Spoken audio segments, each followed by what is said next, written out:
Do I have an Abraham? Every one of you is an extension of source energy, without exception. And you are being called to the whole of who you are, to the most expanded version of you. That non-physical you, who remains in non-physical while you are here, is expanding as a result of you being here. Every time you explore this new environment and you ask for something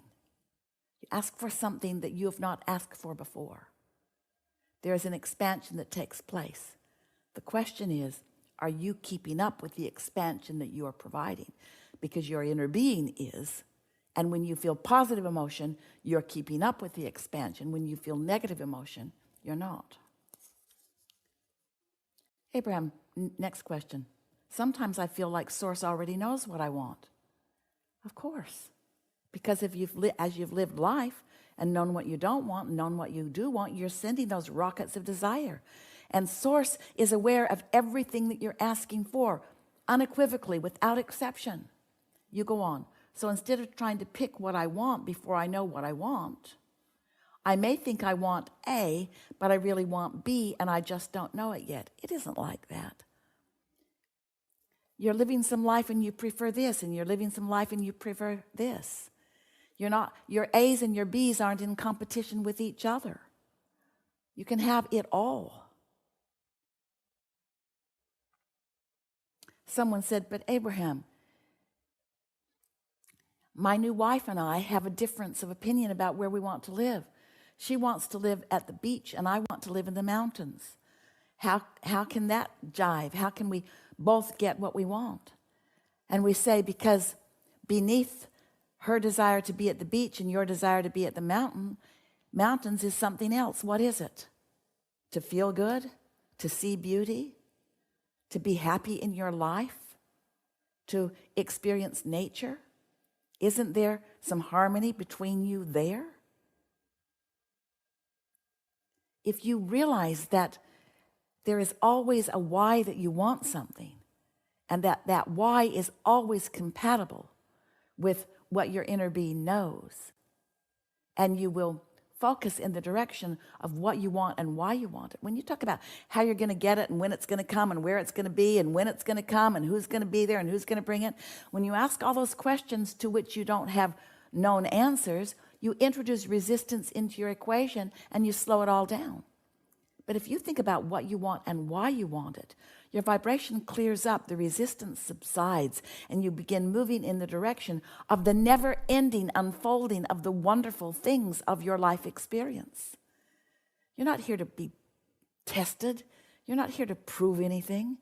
You're here to live joyfully. You're here to create a joyful life experience.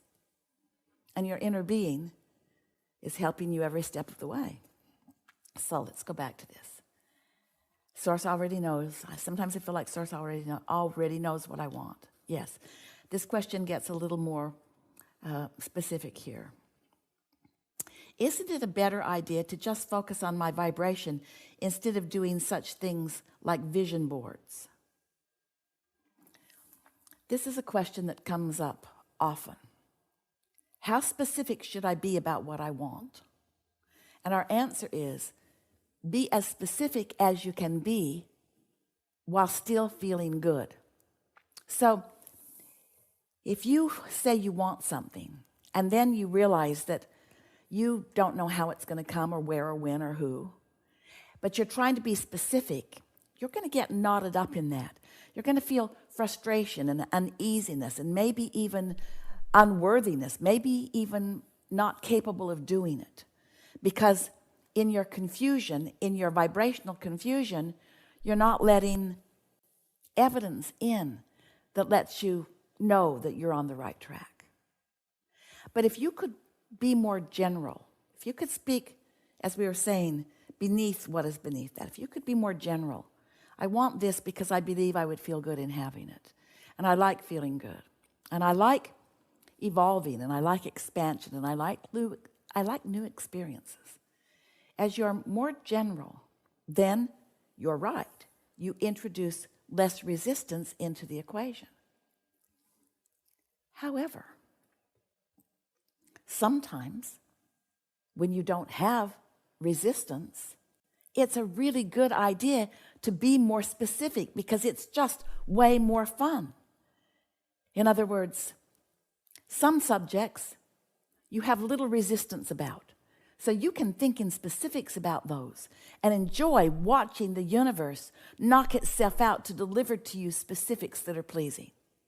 Sometimes you have more resistance, so stay more general on those topics. It's like you have your hands on the steering wheel. You get to direct where you go, and you get to direct how fast or how slow you go. It's all in your control. The key is to care how you feel enough to choose among the thoughts that you think or the ideas that you ponder, and choose those that feel good, and then be as specific as you can be and still feel good. You vacillate between being overwhelmed, and then you want things to slow way down, and then you get bored and you want things to speed up. Sometimes Esther will say, she says this quite often, when I open the floodgates of desire, I know things are going to begin to move fast.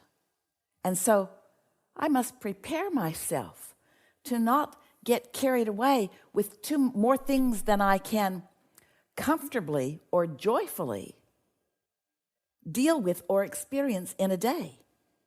The universe is responsive to you.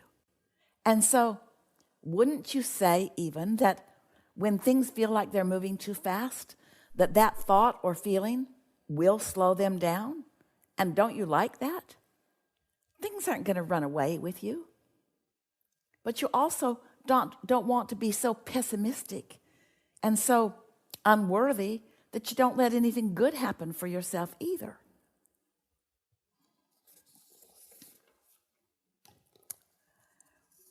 Abraham, since my inner being never looks back, we tell you that the biggest difference between humans and your inner being is that your inner being is not looking back. Your inner being is looking forward, because your inner being knows that as you've lived life, you've launched these rockets of desire, and that there's a vibrational reality that is in the process of becoming. Just like the seed that is in the ground, even before you can see it, is germinating and is becoming. And that eventually it will show itself to you. You will be in a place where you will see it. Everything is like that.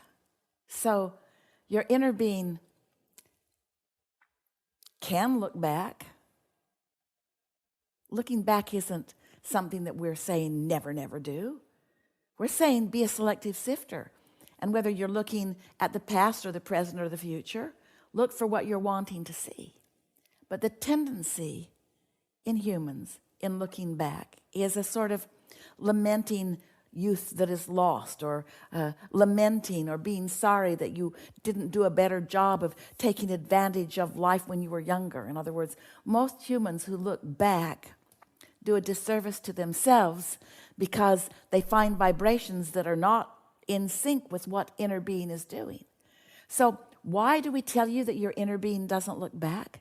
Because your inner being is always looking at you in your powerful now. Now is where all of your power is. Now is where the non-physical you meets the physical you. It's where all of your vibrations converge. It's where you are a cooperative component to who you really are, meaning your inner being and all that your inner being is evolved to, or whether you're not. And so your inner being is fascinated, so eager about you, where you are in relationship to what you've asked for. That's why there is that calling. That's what that inspiration is. Motivation is knowing what you don't want and trying to prod yourself in the direction of wanted. But inspiration is being in sync with that source energy part of you who is calling you forward.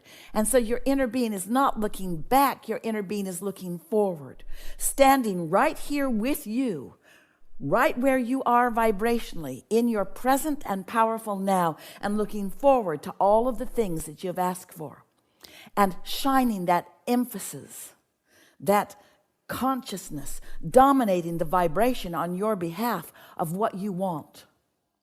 That's why when you get in the vicinity of who you really are, things move faster, things feel better.